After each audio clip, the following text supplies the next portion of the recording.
Musanze, umugabo w'imyaka 46 yishwe arashwe nyuma yo gusohokana umupanga. Tekereza uri umupolisi ugiye gufata umuntu ukekwaho ubujura, ukagera aho wari ugiye kumushaka, ariko aho guhura n'uwo muntu wari ugiye gufata hagahita havuka ikindi kibazo gikomeye cyane. Umugabo w'imyaka 46 agasohoka afite umupanga, akakwegera uwo mupolisi, amakuru avuga ko yashakaga kumutema. Mu mwanya muto cyane igikorwa cyo gufata ukekwaho ubujura kigahinduka akaga gakomeye karanzwemo amasasu. Umugabo witwa Munyamashuri Emmanuel wo mu karere ka Musanze araraswa arapfa. Ariko ikibazo gikomeye ni iki cyabaye kugira ngo ibintu bigere kuri uru rwego? Kandi se kuki umubyeyi wari ufite imyaka 46 yahisemo guhagurukira guhangana na polisi ubwo yari igiye gufata umuhungu? Iyi ni inkuru y'ibyabereye Musanze. Inkuru itangiye kwa polisi yari afite inshingano yo gufata umuntu wakekwagaho ubujura. Ntabwo ari inkuru yatangiye haba ibikorwa byo kurasa.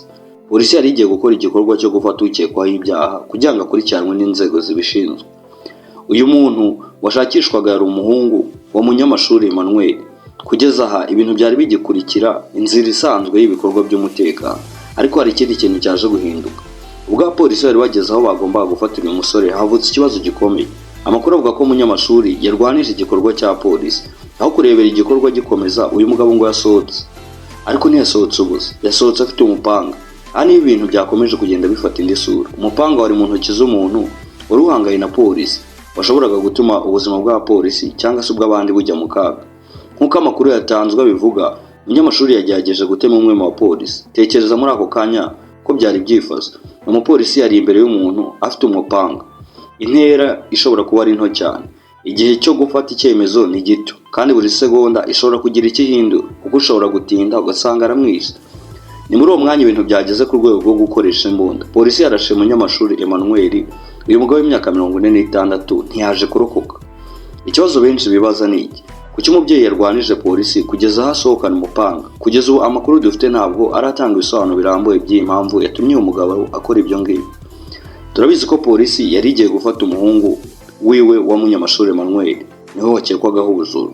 Turabizi kandi ko uyu mugabo yashatse kurwanya polisi akoresheje umupanga, ariko impamvu nyirizina yatumye afata uwo mwanzuro tuturayimenya neza yo kuba yahisemo gusohokana umupanga mu rwego rwo gushyamirana n'abashinzwe umutekano. Ni ngombwa rero kudashyiraho ibyo tubona nk'amakuru yemeje. Umuhungu we niwe wari watumye abapolisi bageraho, kuko we yakekwagaho ubujura, niwe bari baje guta muri yombi. Ariko ijambo ukekwaho rifite uburemere.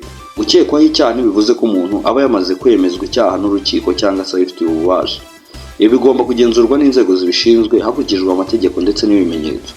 Niyo mpamvu iyi nkuru tutavuga ko uyu musore yari umujura, ahubwo tuvuga ko akekwaho ubujura. Urupfu rwa Munyamashuri Emmanuel rusize ibibazo byinshi. Umubyeyi w'imyaka 46 yapfuye mu gihe polisi yari iri gukora igikorwa cyo guta muri yombi umuhungu wiwe wakekwagaho ubujura. Ariko icyabaye ntabwo cyahagarariye aho ngaho. Hari umupanga, hari abapolisi, hari imbunda. Kandi nyuma y'akanya gato ubuzima bw'umuntu babugize buti burahaguye. Ibi bitwereka uburyo ibikorwa bishobora gutangira nk'ibisanzwe, ariko bikagira iherezo ritari ryitezwe nyuma y'uko umuntu ashobora kurwanya inzego zibishinzwe cyangwa se abifitiye ububasha. Ariko hari ikibazo gikomeje gutuma abantu benshi bakurikirana iki kibazo. Ese niki cyari gitumye uyu musore akekwaho ubujura? Ese polisi yari ifite ahe makuru mbere y'uko ijya kumufata? Ese niki cyabaye hagati ya polisi ndetse na Munyamashuri mbere y'uko asohokana uwo mupanga? Ese niyi ntambwe izakurikira mu iperereza kuri urupfu rw'uyu mubyeyi? Ibisubizo by'ibibazo bizatangwa n'amakuru yizewe azava mu nzego zibishinzwe. Inkuru ya Munyamashuri Emmanuel ni inkuru itwibutsa ikintu kimwe gikomeye: iyo umuntu akekwaho icyaha, inzira ikwiye ni amategeko. Kurwanya inzego z'umutekano cyane cyane ukoresheje intwaro bishobora gutuma ibintu bihinduka mu masegonda make. Muri Musanze igikorwa cyatangiye polisi ijya gufata umuntu ukekwaho ubujura cyarangiriye ku rupfu rw'umugabo w'imyaka 46. Munyamashuri Emmanuel yarashwe nyuma yo gushaka gutema umupolisi akoresheje umupanga, nk'uko amakuru yatangajwe bivuga. Ariko inkuru ntirarangira ku rupfu rwiwe. Hasigaye kumenyekana byinshi ko byabaye mbere y'iraswa, impamvu nyirizina yatumye ibintu bifata uwo murongo ndetse n'ibizakurikira mu iperereza. Iyi niyo mpamvu mu nkuru nk'izi tugomba gutandukanya ibimaze kwemezwa ndetse n'ibitaremezwa.